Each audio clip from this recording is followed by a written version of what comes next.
कथा है जया एकादशी व्रत कथा। जैसा कि आप सभी जानते हैं कि माघ मास के शुक्ल पक्ष में जो एकादशी आती है उसका नाम जया एकादशी है। जया एकादशी का व्रत करने से मनुष्य ब्रह्म हत्या आदि पापों से छूटकर मोक्ष को प्राप्त होता है तथा इसके प्रभाव से भूत पिशाच आदि योनियों से मुक्त हो जाता है।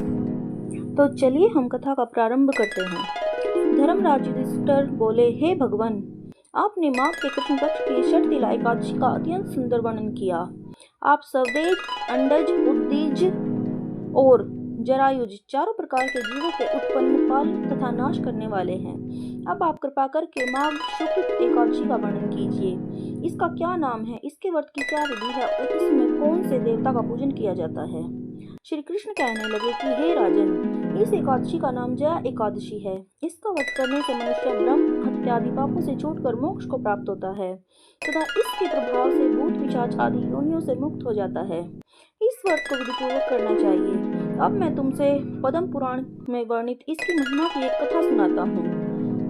देवराज इंद्र स्वर्ग में राज करते थे और अन्य सब देवगण सुखपूर्वक स्वर्ग में रहते थे। एक समय इंद्र अपनी इच्छानुसार नंदन वन में अप्सराओं के साथ विहार कर रहे थे और गंधर्व गान कर रहे थे। उन गंधर्वों में प्रसिद्ध पुष्पदंत तथा उसकी कन्या पुष्पवती और चित्रसेन तथा उसकी स्त्री मालिनी भी उपस्थित थे। साथ ही मालिनी का पुत्र पुष्पवान और उसका पुत्र माल्यवान भी उपस्थित थे। पुष्पवती गंधर्व कन्या माल्यवान को देखकर उस पर मोहित हो गई और माल्यवान पर काम बाण चलाने लगी। उसने अपने रूप, लावण्य और हाव भाव से माल्यवान को वश में कर लिया। हे राजन, वह पुष्पवती अत्यंत सुंदरी थी। अब वे इंद्र को प्रसन्न करने के लिए गान करने लगे, परंतु परस्पर मोहित हो जाने के कारण उनका चित्त भ्रमित हो गया। इनके ठीक प्रकार न गाने और स्वर ताल ठीक नहीं होने से इंद्र इनके प्रेम को समझ गया और उन्होंने इसमें अपना अपमान समझकर उनको श्राप दे दिया। इंद्र ने कहा, हे मूर्खों, तुमने मेरी आज्ञा का उल्लंघन किया है, इसलिए तुम्हारा धिक्कार है। अब तुम दोनों स्त्री पुरुष के रूप में मृत्युलोक में जाकर पिशाच रूप धारण करो और अपने कर्म का फल भोगो। इंद्र का ऐसा शाप सुनकर वे अत्यंत दुखी हुए और हिमालय पर्वत पर दुख पूर्वक अपना जीवन व्यतीत करने लगे। उन्हें गंध, रस और स्पर्श आदि का कुछ भी ज्ञान नहीं था। वहां उनको महान दुख मिला। उन्हें एक क्षण के लिए भी निद्रा नहीं आती थी। उस जगह अत्यंत शीत थी। इससे उनके रोंगटे खड़े रहते और मारे शीत के दांत बजते रहते।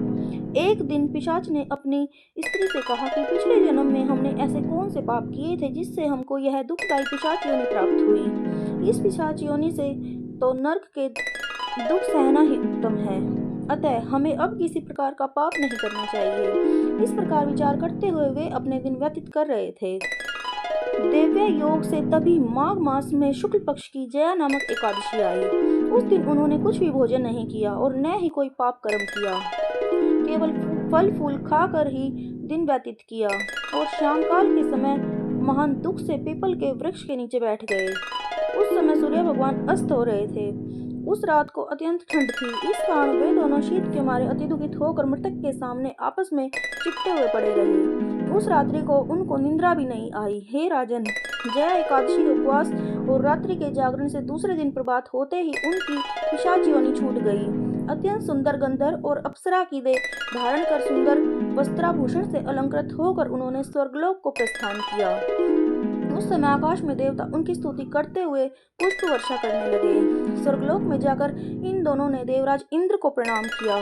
इंद्र इनको पहले रूप में देखकर अत्यंत आश्चर्यचकित हुआ और पूछने लगा कि तुमने अपनी पिशाच योनि से किस तरह छुटकारा पाया, सो सब बतलाओ। माल्यवान बोले कि हे देवेंद्र, भगवान विष्णु की कृपा और जया एकादशी के व्रत के प्रभाव से ही हमारी पिशाच योनि छूटी है। तब इंद्र बोले कि हे माल्यवान, भगवान की कृपा और एकादशी का व्रत करने से न केवल तुम्हारी पिशाच योनि छूट गई, वरन हम लोगों के भी वंदनीय हो गए, क्योंकि विष्णु और शिव के भक्त हम लोगों के वंदनीय हैं, अतः आप धन्य हैं। अब आप पुष्पवती के साथ जाकर विहार करो। श्री कृष्ण कहने लगे कि हे राजा युधिष्ठिर, इस जया एकादशी के व्रत से बुरी योनि छूट जाती है।